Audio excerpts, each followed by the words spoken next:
There you go. If I turn myself on, it'll work a lot better. How are you, folks? Hope you're having a good day. Friday. Fabulous day. Sorry, trying to find a pen, which I normally have lying around on my desk here. And for some magnificent reason, I've found somewhere else to put it, which is a bit of a pain in the, well, you know where.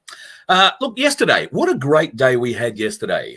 When I say we, John Wilson and I, and along with a couple of folks from the Sunshine Coast, Camillo and his marvellous, wonderful, lovely wife, Tammy, headed up to go and check out a property in Tansy. Now, if you don't know what or where Tansy is a very tiny little town. It is about 30 k's north of an even, well, similar tiny town called Kilkeven, heading up towards central Queensland. It's about, I don't know, 50 minutes, 45 minutes from Gympie, and you go inland from Gympie and head north. Gayndah is about an hour away if you're heading back towards the coast, and well, I'll give you a bit of an approximation. It was about, I don't know, 3.5, 4 hours drive. What I didn't take into account was traffic. John wasn't originally going to come with me. We had a meeting after our show on Wednesday night for something else, and at the end of that I asked him if he wanted to come. Jumped at the thought, and I said, great, I'll see you there at 7 o'clock. Didn't give myself anywhere near enough time. God, the bloody peak hour traffic and the dickheads. Although, if I'm honest, there weren't too many of them. Just a couple, but just a couple enough to hold up traffic at intersections and that kind of thing. People who queue up into the intersection. I know in Queensland there is a fine now for that, and possibly a loss of points. They take points off you for everything else. Why wouldn't they do that?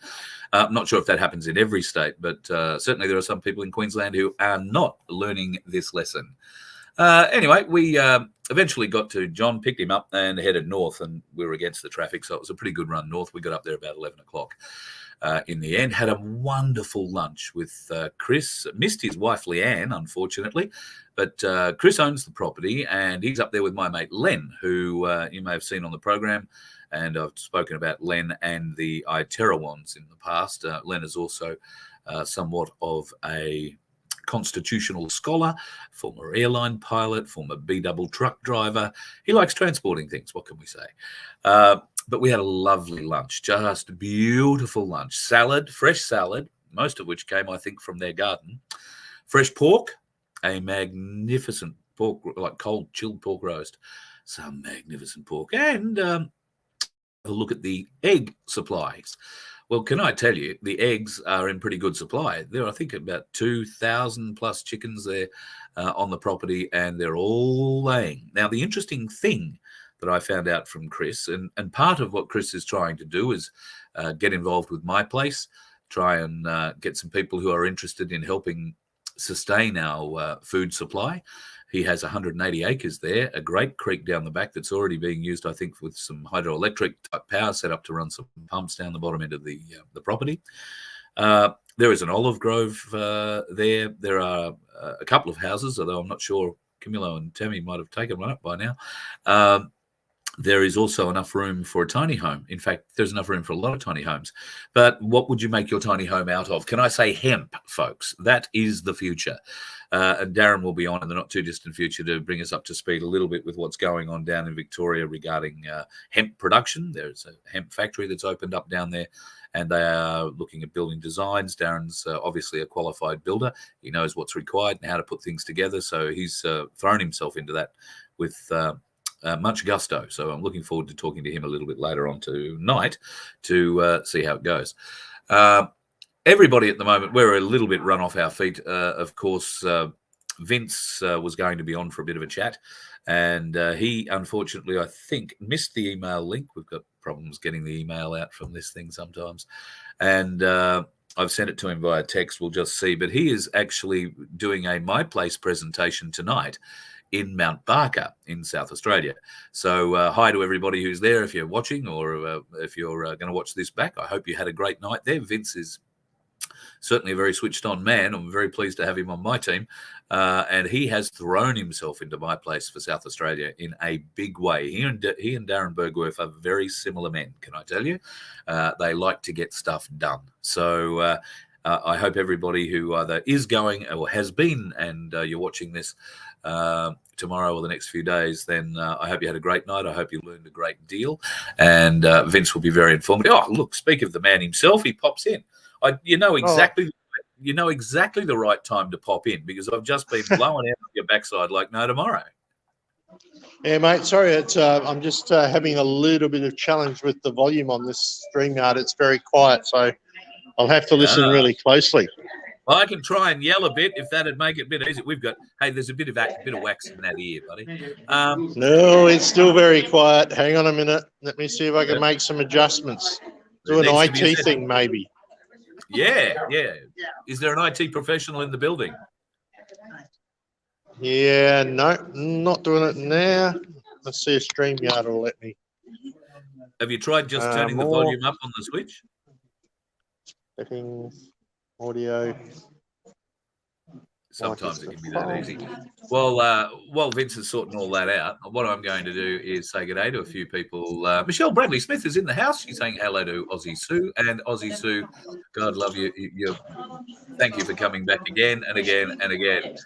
Neville's back in the house. The larrikins are in the place. G'day, corruption researchers. I love them. I like the larrikins. That's how they work it. Any luck yet, mate? You hearing me, or am I just looking a bit like Marcel Marceau with a moving mouth? Yeah, I reckon that's pretty much what I'm doing. Who else? Margot. Hello, Margot. Lovely to see you in here. Sudsy's back in. Norse, Dan, Kate. Who else have we got in there? Adam, Chaos. There you go. That's going to be interesting. Truth Monkey, always welcome. Paul Johnson, Sunflower. Hello, darling. Thank you for coming in again on your Friday night. Chris is in there. There's good people. So, g'day, folks. Nice to have you in on a Friday night. Any luck yet, Vince? Have you heard me? I can hear you loud and clear. Can you hear me okay? You are a stunning and deeply talented man when it comes to speaking. We hear you perfectly. So I've just been telling the world that Mount Barker, my place, is where you are tonight. Now, No. I'm getting ahead of myself. You're giving a bit of a talk on what my place is tonight in Mount Barker. No.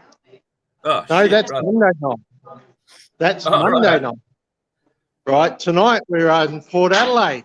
So we've gone for a little trip over the top of the hills, came into the wonderful rainy Adelaide, and we are just here about to start the meeting. So most of these guys here don't want to be filmed, obviously, because it's their very first meeting. Yes, but they're more than happy to say hello. Carl, you everybody ready? You're all gas bagging amongst yourselves. Look at that. It's just like, go for it. All right. So Carl is currently on. I have the camera facing me, so it's my ugly mug. But you guys can all say, hello, Carl, on the count of 3. 1, 2, 3. Oh, g'day, gang. Sounds like you've got a great roll up there tonight in Port Adelaide. And they're still rolling in the door, mate, at this stage. So they're all excited. They're all getting into what's involved with my place. They're going to learn a lot more tonight.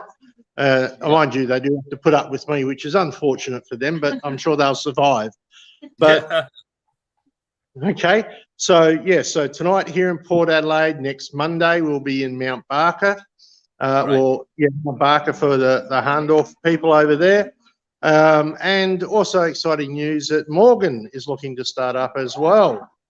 Right, so these things are rolling in South Australia. When you start South Australia rolling, look out. Yep. All right. Beautiful. Can't wait to come over and be part of all that, mate. And hopefully we'll do that sooner rather than later. Do you want me to bring the boss in now? I hear you're going bushwalking with our wonderful friend for a month or two. Well, no. Next week I'm going to do a little bit of bushwalking on Thursday and Friday. There probably won't be shows. I'll try and do something, but it really does depend on what sort of coverage we've got. Yes, but outside of that, we'll have something to say or nothing at all to say after I've experienced bushwalking. Shall we call it that? Well, yeah, there's that one, but there's also your July trip that you were talking about on Wednesday night. Yeah. I beg your pardon. Yeah, that's going to be absolutely amazing. That's with David Cole and the group from Lamarama. the Lamarama Journey. So lamaramajourney.com is the website. I've emailed or forwarded everybody who has sent an email to me inquiring about going on that July adventure.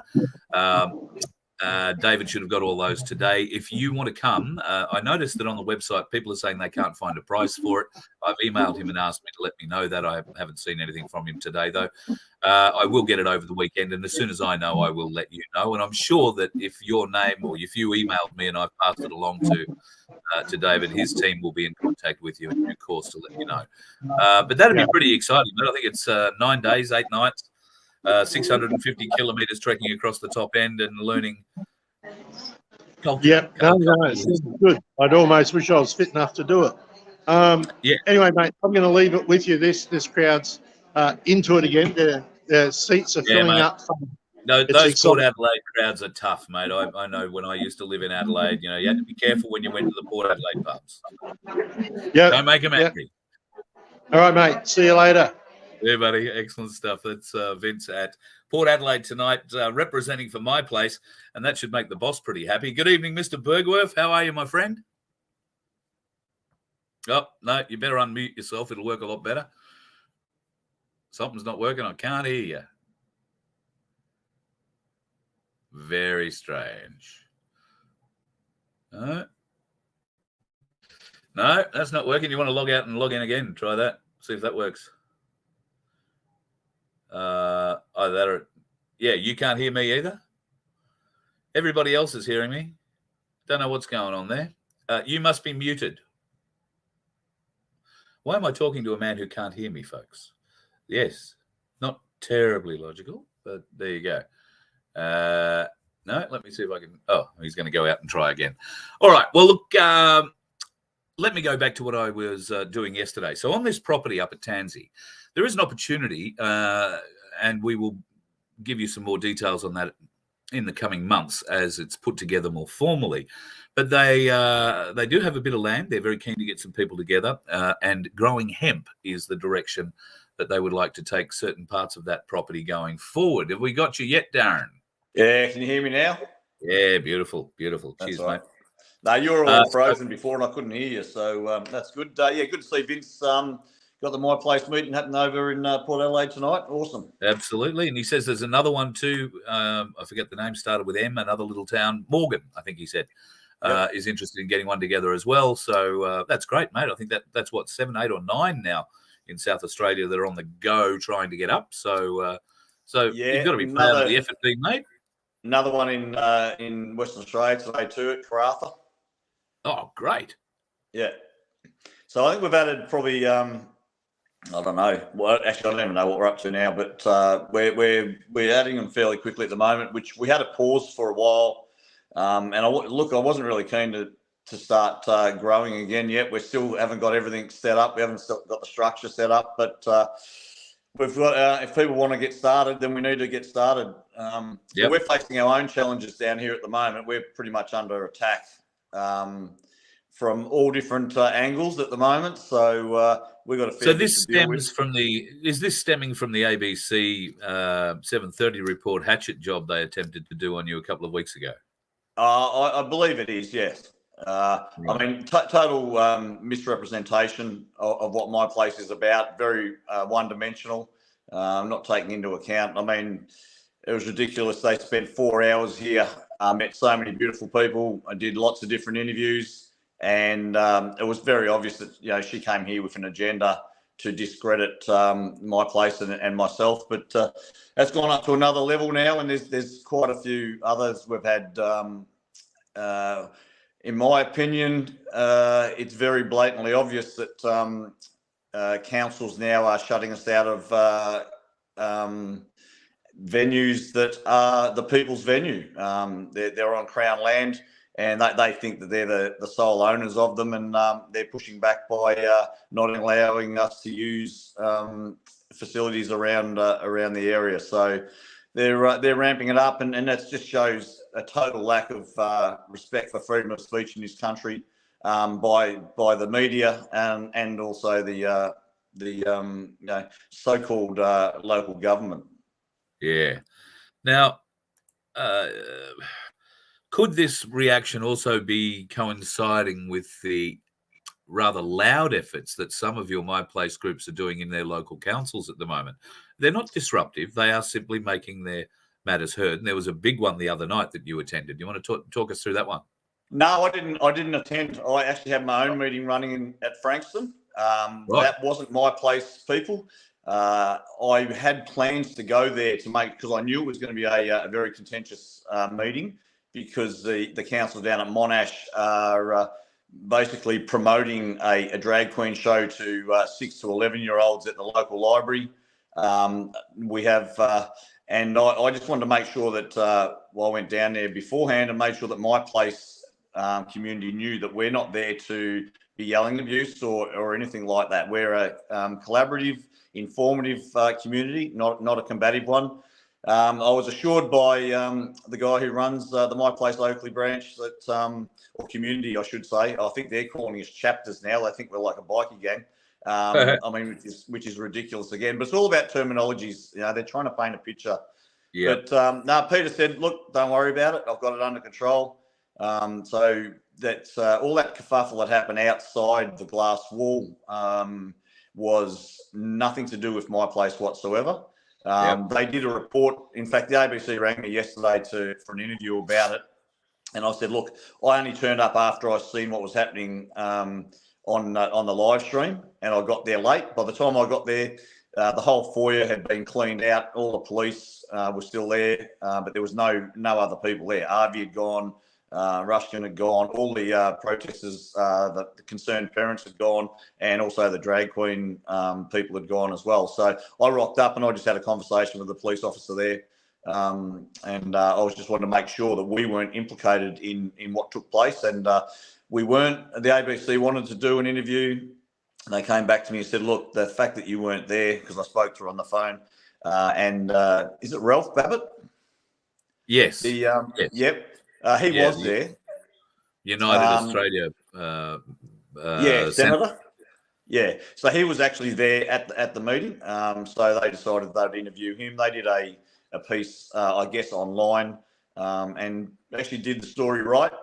Didn't implicate or mention My Place at all in their story. So, and that was my main concern, because we're obviously being branded, and there's a deliberate effort to discredit My Place by many different establishments at the moment. Yeah. Well, I think that's very, very much the case in Victoria, but I'm not getting feedback from Queensland or New South Wales or anywhere else for that matter saying that you've been branded nationwide by the ABC like that, probably because it was a local 7:30 report, not a national one. I don't see that people are withdrawing from My Place after this. The ABC, if they're trying to ruin it, are failing epically. Just have a look at how many folks have turned up tonight in Port Adelaide. Now, it's hard to tell because I didn't actually see them, but there were a lot of voices in there saying hi, Carl. So there is a lot of interest in seeing what My Place is all about. And obviously, the message that Vince will be telling them tonight is the same message that you've been pushing from day one. Unity through community. That's what this is. We're not a divisive element. No, correct, and that's the stupidity of these people. I mean, the harder the harder they go against us, the more resolve and the more people that will join us. So, look, I have no issue being under the bus, and they can say what they like. The people in the My Place community, and anyone that knows me and knows what we're about, know that it's fake news. And I've been in contact with that reporter, and I've made a couple of journalists fully aware that they have a moral responsibility to the people to report in a manner fair that's and unbiased. Correct, fair and unbiased. Yep. Yeah. And the truth. I mean, there were so many lies in that story from Emily Baker from the ABC that it's just ridiculous. And if that was anyone else, would be getting hauled over the coals and charged and all kinds of stuff. But she'd done no research. She only came down for one reason, and that was made very obvious. But anyway, that's fine. Look, I got that on the chin, and we move on. But all I want to get across to the people of Australia and the people of My Place communities is don't be perturbed by what they're trying to do to us and what they're labelling us. For too long, people have been afraid to have their voice heard. Don't go back under a rock now just because things are getting a little bit hot in the kitchen. This is when we stand up stronger and we unite even further, and we push back against that BS narrative that they're trying to paint about us. We don't allow them to bring our vibration down and get in our heads and start to make us second guess, because we are right, they are wrong, and we need to just own that. Yeah. And there is so many good things that My Place is doing, has done, and can demonstrate on not just a local scale, but on a national scale, things that are starting up all over.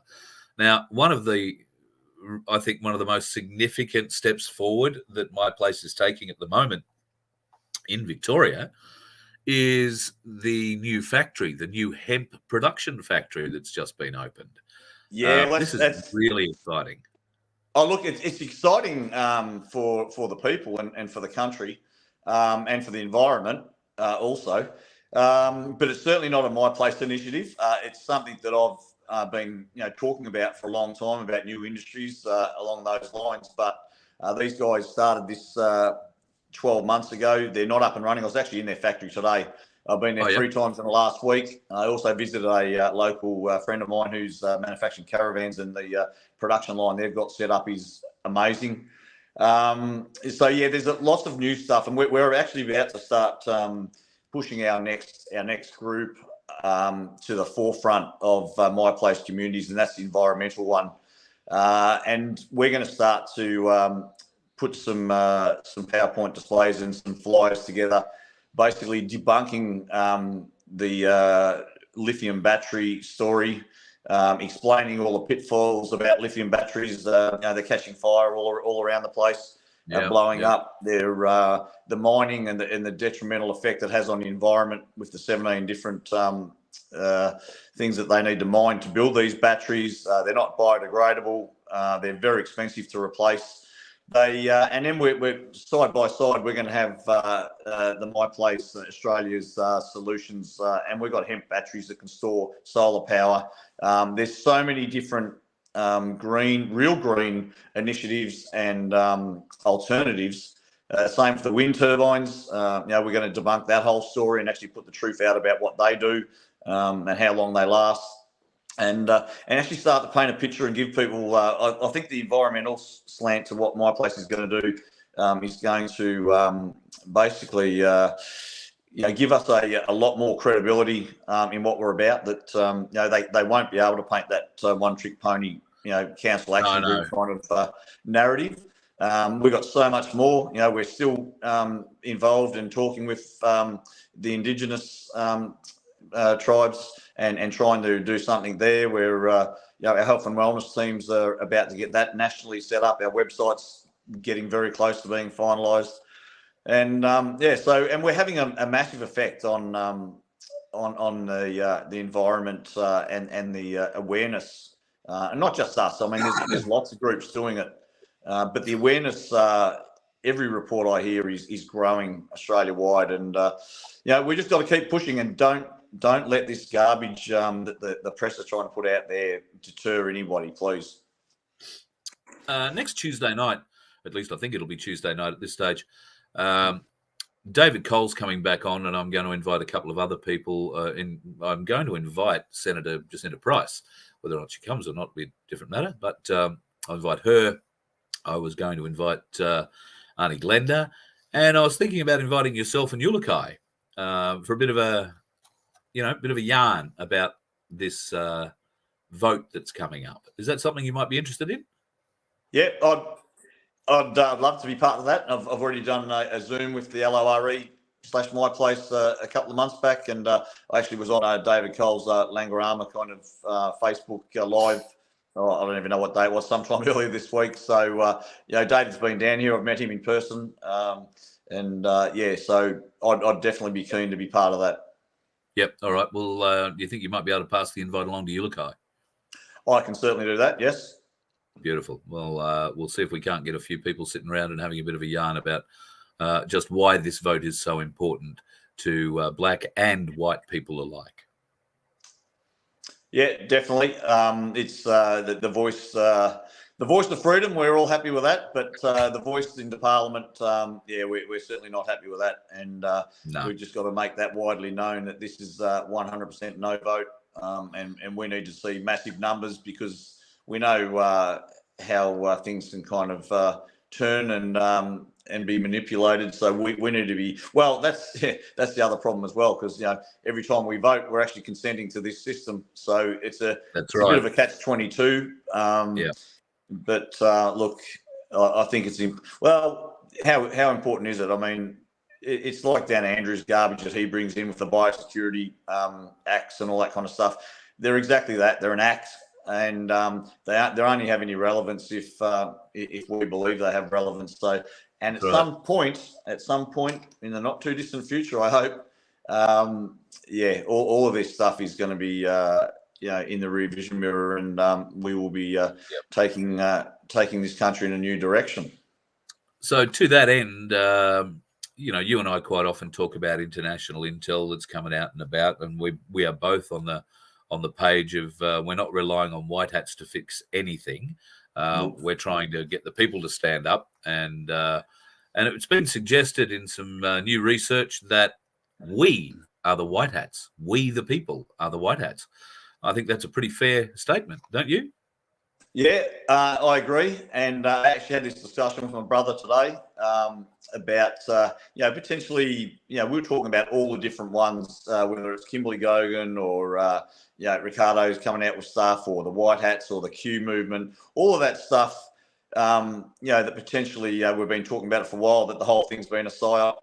But when you look at it, would we be doing what we're doing if we didn't have that belief? If we didn't believe that back 2 years ago that this was happening, would we be doing what we're doing? Potentially not.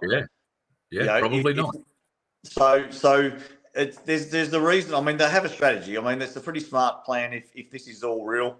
Part of that strategy was maybe that we need to lie to the public to make them think that we're very close to winning this, and they're going to kind of jump on the gravy train and want to be part of it, and that's there's all different ways where you can encourage or entice people to step up and do something, and if that's what their plan was, it worked, and then now it's kind of grown a life of its own. So look, it's irrelevant. Everything that's happened in the past, how much of it was true or not true, it's irrelevant. What we're doing now is relevant. What we do in the next 6 months is relevant.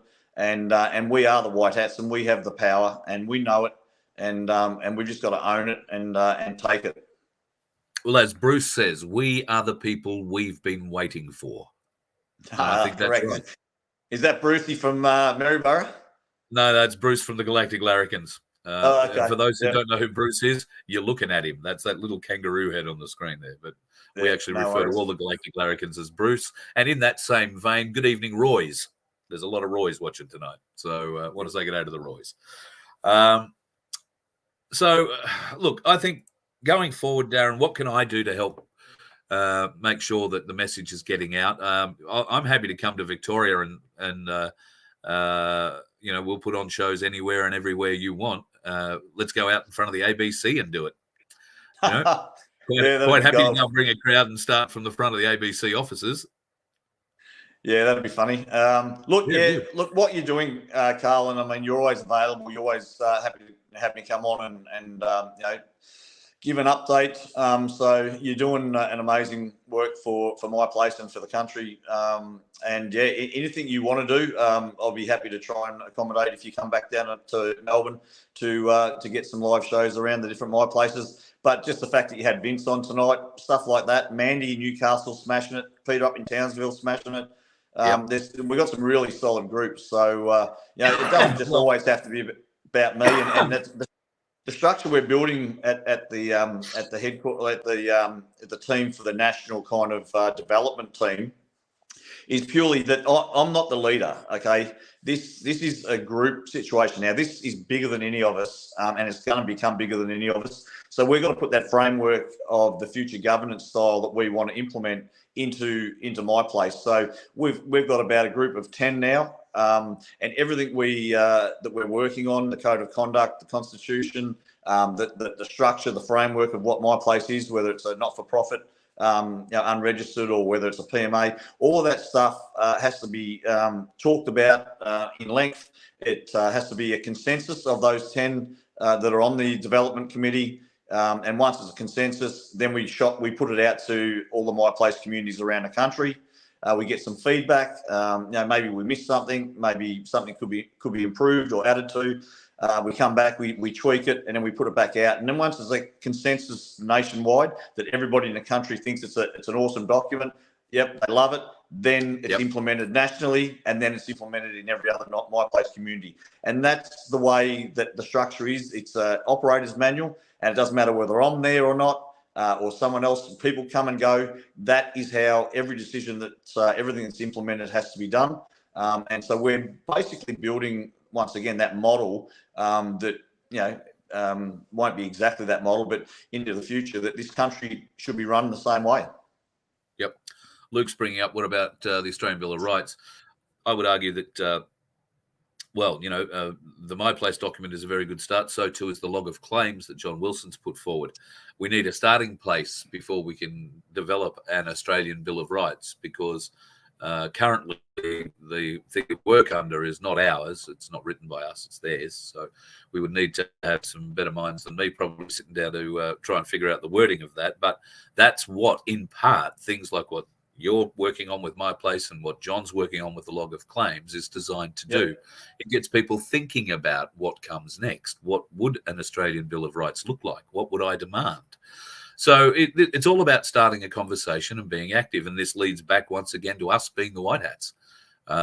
Nobody else is going to share this information with you. It gets dumped, and those of us that are seeking information find it. Now, that doesn't mean we believe it automatically. We go and research it ourselves. But, there are some good signs happening in the world today. In fact, we were talking earlier, Rebecca from Truth Seekers had contacted you with some details about a legal case that's happening overseas at the moment, and how evidence of the plandemic is now in abundance and cannot be denied. This is going to have some big ramifications. Of course, you won't hear about it in mainstream media at the moment, but in the next week or so, it's going to blow up in the alternates in a very, very big way. So there's some encouraging signs coming out of all of that, Darren. Yeah, 100%. And that just backs up what another contact of mine sent me just a couple of days ago, that BlackRock is bankrupt, and there's a lot of stuff going on behind the scenes. What that intel was telling me was that there ain't going to be a financial collapse. They are going to just keep taking companies over and replacing boards and replacing things behind the scenes. So potentially, that whole thing that we've been expecting, an EBS and a financial crash and all that kind of stuff, and military, martial law, I think that could be part of the psyop. I think that they've been doing black ops behind the scenes on all aspects of replacing the FBI and replacing the Fed Reserve and replacing all of these companies, including Twitter. Maybe Facebook's next. So potentially it's from what this intel was telling me is that it's going to be a smoother transition than we think. Yeah. Just a notice in the chat. People are talking about bees at the moment. Are you hearing stories of bee colonies in Victoria being destroyed by the government? Certainly happening in New South Wales and other places. This is a concern. Obviously, bees are extremely important, essential, one might suggest, for pollination. And the government, for whatever reason, have taken a bent against bees. I've been trying to get a hold of the guy that created the flow hives. He's only in Byron, trying to get a hold of him to see if he'll come on and have a bit of a discussion about it. It might be too hot to handle for those sorts of guys. So if you're an apiarist and you want to talk about what's going on with the bees, please email me, carl@vofhq.com. I know a little bit. When I say a little bit, I mean a little bit about beekeeping. I had an uncle who lived in Denali. I'm not sure if he's passed yet or not, actually. He'd be in his 90s if he hadn't, Uncle Ray Hall. Ray Hall was also part of Capilano Honey when it was eventually set up with all the bee farmers or bee honey providers. And I used to go out and spend a lot of time with him, with his hives out in the bush and then back in the shed separating.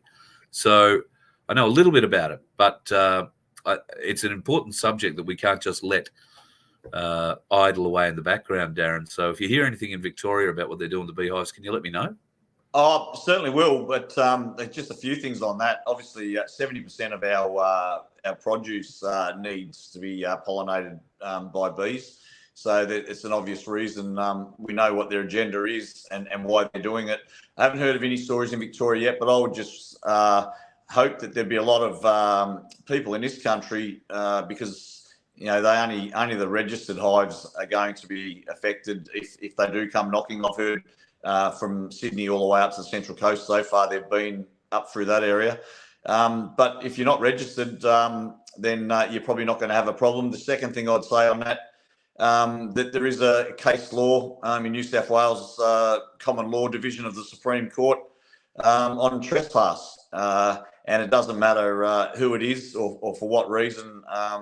These people have no authority or no right to come onto your property whatsoever. So I would certainly be getting people that do have bees that are registered to maybe have a look at that case and understand the trespass laws.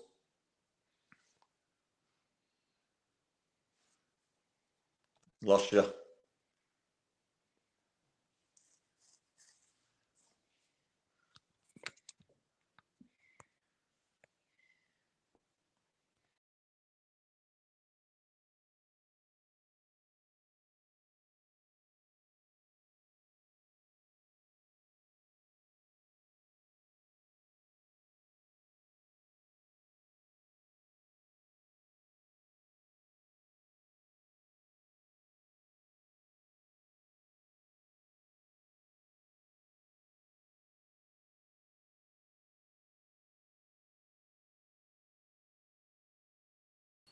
Can't hear, mate.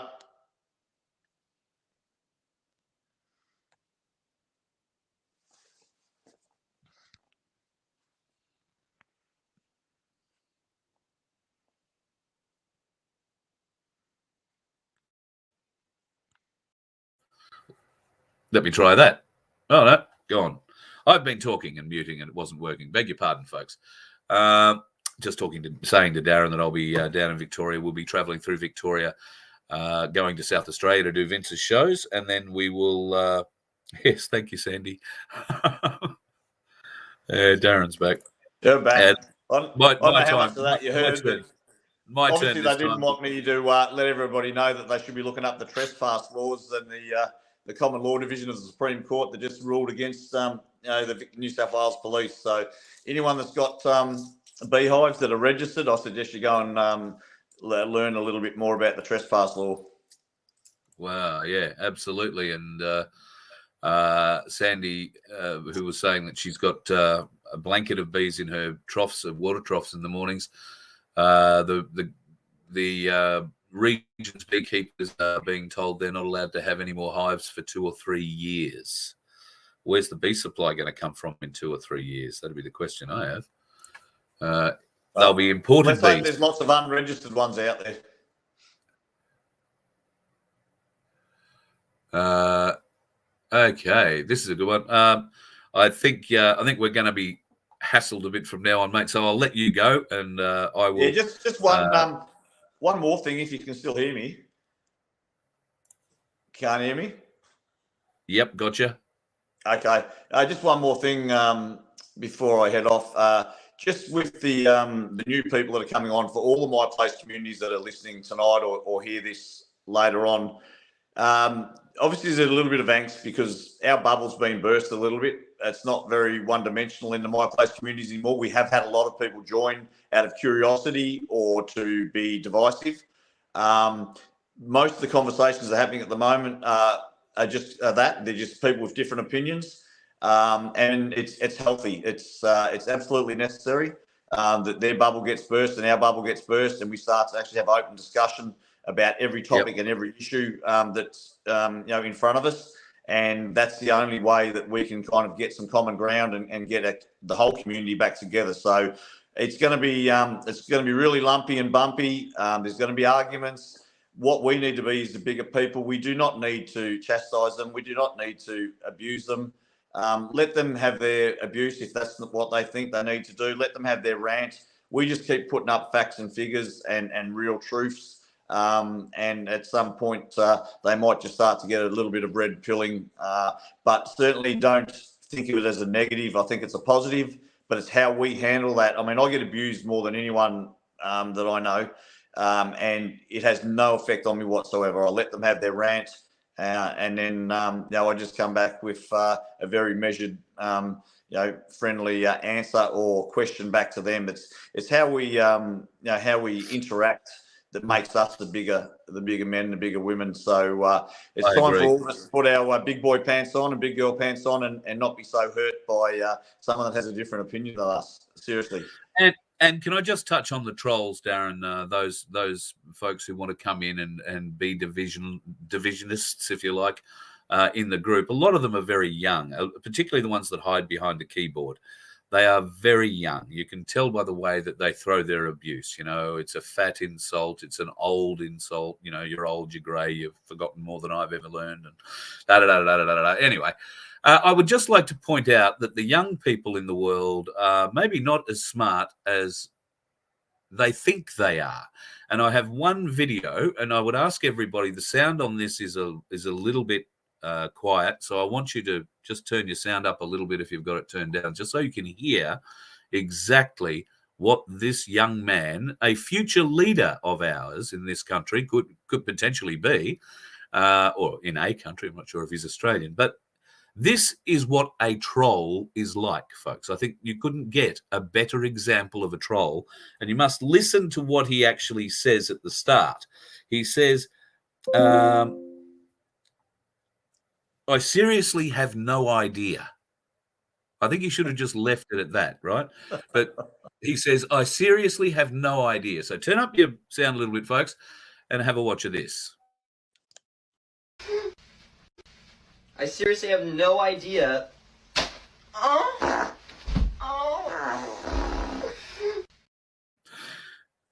That's what's going to be leading our country in years to come, folks. A kid who no doubt is very brave behind the keyboard, but doesn't know what a resistance band is or how to keep it away from his nuts. I just think it's hysterical. Absolutely hysterical. Look, at the same time, and this is all part of being different than what we're used to being. These people have been indoctrinated. They have potentially parents that have been indoctrinated. It's through no fault of their own that they're that as naive or as gullible as they are, and only the truth is going to set them free. So hopefully that'll be coming soon enough, but it's not their fault, a lot of these people. No, but what is their fault is the abuse that they tend to hurl at people from a holier-than-thou perspective. They believe that they, because they're young, and I don't remember being like that. Maybe we all were. I don't know. I don't remember being that much of a know-it-all, but, some would suggest I've always been a know-it-all, so nothing much has changed. But if that's what our you're older, fatter, and grayer. Exactly. But I've also got lived experience, which is the big difference between you, me, and a bunch of trolls who haven't barely got out of puberty. So treat them as just that, mate. They're children learning to walk. Treat them as such. Ignore them. They aren't worth playing with. They aren't worth giving air to, and they aren't worth arguing with. So all power to you. I'm sure I don't need to tell you that. You're a good man. You know how to deal with trolls. So, but I'll help you fight them every step of the way, mate. My place is by far the best thing happening in this country. Don't even need to fight them. Let them have their say. They've got a lot of growth, but we have got to grow as well, and not let that that kind of stuff affect us. So anyone that's kind of still that's having a negative impact on them, then they need to go away and maybe and work on why that is, and come back with a different attitude. And look, that's coming from me, and there'll be a heap of people out there thinking you're full of shit, mate. Because I've always been a fight. Primary school, I'd be punching on every day, and I was always very combative and reactive. But we're all changing, and we've got to a place now where I have not time to be that. There's no need to be that. It actually is so much easier to diffuse the situation by being the opposite. Exactly right. Exactly right. Good on you, mate. Thanks very much for coming in on your Friday night. Give my love to Anna, and I hope you have a great weekend. No worries, Carl. Same to you. Thanks. Enjoy the rest of the show. Right, I'll be in touch about Tuesday night. You have a chat to Ulikai, and we'll see if we can't get him involved as well. Yep, done, mate. No worries. All right, beautiful. Cheers, mate. Darren Bergwerf, head of My Place Australia, and bloody good bloke. That's all I want to say. So it looks like a lot of people have got a bit of a giggle out of that thing that I played, and some didn't have their sound up loud enough. So turn your sound up again. I'm just going to prove to you folks that, at least in this case, some dickheads aren't on the road. I seriously have no idea.